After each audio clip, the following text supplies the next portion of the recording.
Hey, Jeff here with X Factor Tackle, and today I want to talk to you about action baits versus natural baits. Two different categories. So action baits would be spinners, spoons, plugs, and even pink worms. The reason for this video is so that you can properly think through why fish are biting particular baits so that you can make adjustments, not to carry one bait over another. You should have both. In the category of action baits, so number one, action baits are going to be only triggering the hot fish. So just like people, fish have a fight or flight mechanism. Now, the hot fish is the one that typically you'll be referred to. The fish at the tail out will be the hot fish.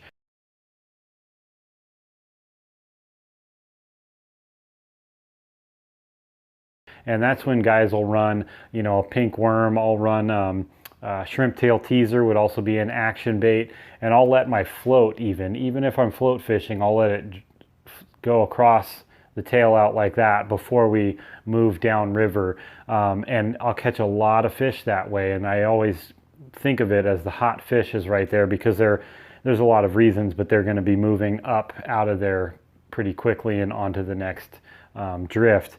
But the shy fish, so if we put baits in two categories, action bait and natural bait, we would put fish in two categories. Now, it's not a perfect analogy because there may be some in-betweens as far as the fish are concerned. Now, there's a hot fish and shy fish. So if you think about it like this, the hot fish will not always bite, but is more likely to bite the action bait, because that's just a boom, try not to hook myself, that's a boom, kill that thing, eat that thing, get it out of my way, whatever. That's the hot fish. Is also, when I say hot fish here, aggressive fish, okay?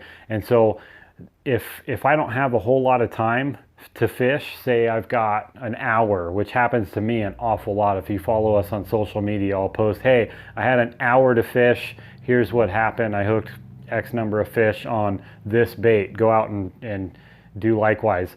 So if I have a real short amount of time, what I will do is walk all the way up, and typically that's going to be a bank fishing outing. I'll walk all the way up to the top of the hole and I will fish hard all the way down, and I'm pretty much looking just for the hot fish. But if I have time and I'm in a boat and I'm fishing, or on the bank, and I'm fishing for a long period of time, then I will throw the natural bait maybe first, and I'll work my way through. Okay, no takers, let's go back up, let's find the hot fish, and then I'll throw these. That's how I play it. And a lot of the guides, if you follow their methodology, that's oftentimes what they'll do as well. But here's my challenge for you, I guess. So the challenge is this, because a lot of guys will just run plugs or just run bait or just fill in the blank, whatever the case may be. And this would be targeting the guys that are maybe they're just running pink worms in the wintertime, or whatever the case may be. Maybe it's just plugs, just spoons, just spinners. The hot fish will bite anything.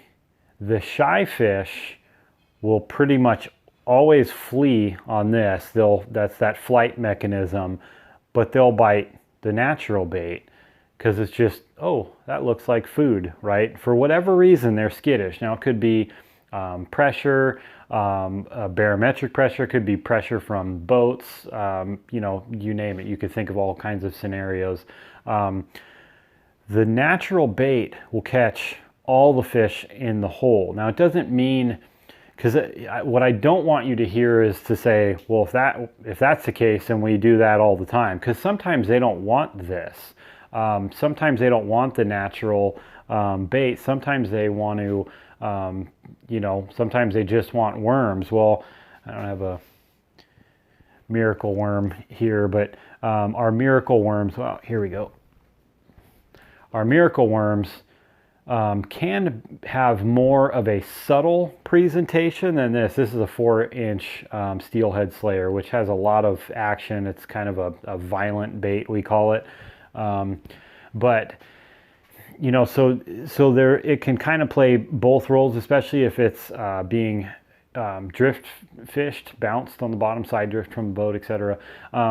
But basically, so back to that. So if you're in a boat or on the bank and you're just playing the action bait game and you're not getting any fish, my challenge for you is to go back up to the top of the hole, try again, and throw, you know, this would be a mini egg cluster. Throw an egg cluster, throw a soft bead. Soft beads are just egg representations. We're going to do another video on that.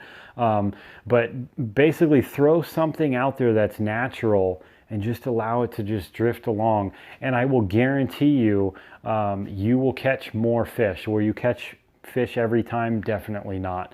Sometimes fish just don't want to bite, and that's why we keep going out there, because we want to catch more and more and more.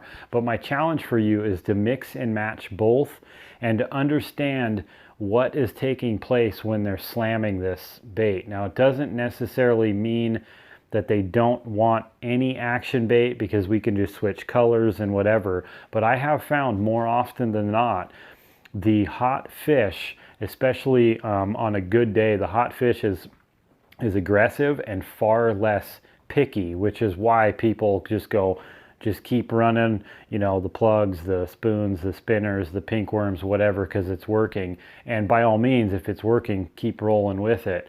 But there's a difference between the guy on the bank and the guy in a boat. The guy on the bank might have, on a good stretch of river, he might have a mile to fish, and the guy in the boat might cover 7, 8. You know, typically I'll cover 8 miles in the boat. So you're putting that bait in front of a whole lot more fish, and so this is why you need different things in your arsenal, so that you are giving yourself more options with the fish within your zone. So hopefully that makes sense. Hopefully that's helpful. If you have any questions, post them down below. If this video was helpful, wherever you're seeing it, please share it. You know, tag a friend or whatever the case may be. We really appreciate your support. Thanks for watching.